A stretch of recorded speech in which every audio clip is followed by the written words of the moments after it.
പൊതുപ്രവർത്തകനായി മാറിയപ്പോൾ പ്രസംഗം തുറപ്പിച്ചിട്ടാക്കി. ഞാൻ ചോദിക്കുന്നു, മാർച്ചിച്ചേരാ, ഇങ്ങനെ കറണ്ട് കട്ടുണ്ടായ ഒരു കാലഘട്ടം ഉണ്ടായിട്ടുണ്ടോ? ഞങ്ങളെ ഭരണത്തിൽ കറണ്ടിന് ചാർജ് കുറച്ചെന്ന് മാത്രമല്ല, എമർജൻസി മുഴുവൻ കേടുന്നു. കാരണം എന്താ? ഉപയോഗിക്കായിട്ട്. എന്നാ ഇപ്പോഴോ? ഇപ്പോഴത്തെ സ്ഥിതി എന്താ?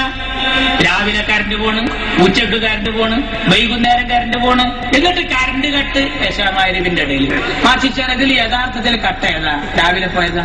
ഉച്ചക്ക് പോയതാ? വൈകുന്നേരം? ഏതാണോ ഇതിൽ യഥാർത്ഥത്തിൽ കട്ട്? പണ്ട് ഒരു ഡോക്ടറെ അടുത്ത് നല്ല തടിയനായ ഒരുത്തനും പോയിട്ട് പറഞ്ഞു, ഡോക്ടർ അവിടെ ഇവിടെയൊക്കെ ഒരു വേദന ഉണ്ട്. ഡോക്ടർ പരിശോധിച്ചിട്ട് പറഞ്ഞു, ബേജാറാകണ്ട, ഭക്ഷണം ഒന്ന് നിയന്ത്രിച്ചാൽ മതി. ഡോക്ടർ എഴുതി കൊടുത്തു, രാവിലെ 2 ഇഡ്ഡലി, ഉച്ചക്ക് ഒരു. ഇത് കേട്ട് ഈ സാധു ആകെ മൊത്തം നോക്കി. രാവിലെ 2 ഇഡ്ഡലി, ഉച്ചക്ക് 1 കോരി ചോറ്. തീറ്റപ്രിയനായ ഇയാൾക്ക് സംശയം തീർന്നില്ല. വാതിൽ മുട്ടി. ഡോക്ടറുടെ അടുത്തേക്ക് തലക്കിട്ട് ചോദിച്ചു, 1 കോരി ചോറ്, വൈകിട്ട് 2 കപ്പ് കഞ്ഞി എന്ന് നിങ്ങൾ ഈ പറഞ്ഞത്, ഇത് യഥാർത്ഥത്തിൽ ഭക്ഷണത്തിന്റെ മുമ്പ്? മാറ്റിച്ചേരാ, രാവിലെ കറണ്ട് പോണ്, വൈകുന്നേരം കറണ്ട് പോണ്. എന്താ സ്ഥിതി? ആലോചിക്കണം സുഹൃത്തുക്കളെ. ഇവർ ശൈലിയും കടം കൊണ്ടായിരുന്നു സിദ്ദിഖ് അലിയുടെ തുടക്കം. എന്നാൽ പിന്നീടത് സ്വന്തം ശൈലിയിലേക്ക് രൂപമാറ്റം കൊണ്ടു. കാരണം താൻ ഒരു പൈലറ്റ് പ്രാസംഗികനായി പേരെടുത്തുവെന്ന് ഇദ്ദേഹം പറയുന്നു. പ്രസംഗം ഒരുപാട് സൗഹൃദങ്ങൾ സമ്മാനിച്ചതായി സിദ്ദിഖ് അലി.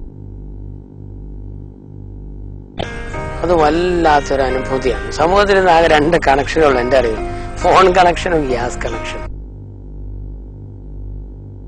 ഏറ്റവും നല്ല സംഭവമാണ് നമ്മൾ സ്റ്റേജിൽ നിൽക്കുമ്പോൾ എത്രയോ ആളുകൾ അവിടെ അങ്ങാടിയിൽ വന്നത്, പലരും.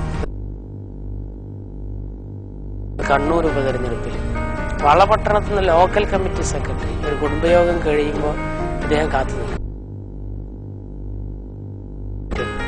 ഇത് നിങ്ങളല്ലേ ചോദിച്ചിട്ട് എനിക്ക് എന്റെ കണ്ണു നടന്നു. ഇതുവരെ പ്രസംഗിച്ച വേദികളിൽ നിന്നെല്ലാം ലഭിച്ച ബാഡ്ജുകൾ സിദ്ദിഖ് ിലും ഇദ്ദേഹം ലീഗിന്റെ ക്രൗഡ് പുള്ളറായി. കുറ്റിപ്പുറം പഞ്ചായത്തിലെ 21ാം വാർഡ് മെമ്പറായ സിദ്ദിഖ് അലി യൂത്ത് ലീഗിന്റെ മക്കളുടെ പേര് കേൾക്കാം. പ്രസംഗത്തിൽ മാത്രമല്ല പ്രാസമെന്ന് തിരിച്ചറിയുക. പെൺമക്കളുടെ പേരുകൾ സുവൈബത്തുൽ അസ്ലമിയ, അഹ്ലിലിയ.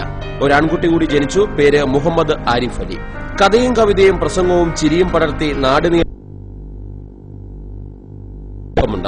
സ്വന്തമായൊരു വീടില്ല. ഈ വീട് വാടക വീടാണ്. പ്രസംഗം ഇപ്പോഴും സിദ്ദിഖ് അലി തുടരുന്നു.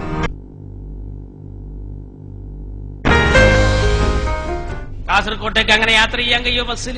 എന്റെ അമ്മ എന്നോട് ചോദിച്ചു, പയ്യന്നൂരിലേക്ക് എത്ര? 21. എന്നാൽ തിരൂരിൽ ഇറങ്ങിയിട്ട് വീട്ടിലേക്ക് വന്നത് 75 രൂപ ഓട്ടോറിക്ഷക്ക്. അമ്മ ചോദിച്ചു, തിരൂരിക്കാ ദൂരം അതാ തിരൂരിന്ന് പയ്യന്നൂരിക്കാ ദൂരം എന്ന് ചോദിച്ചു. അതാണ് തിരൂരിന്ന് പയ്യന്നൂരിക്കാ ദൂരം. പക്ഷെ അതെന്താ? അത് ഇ അഹമ്മദിന്റെ വണ്ടിയാണ്, ഇത് അച്യുതാനന്ദന്റെ വണ്ടിയാണ്. ആ വ്യത്യാസം.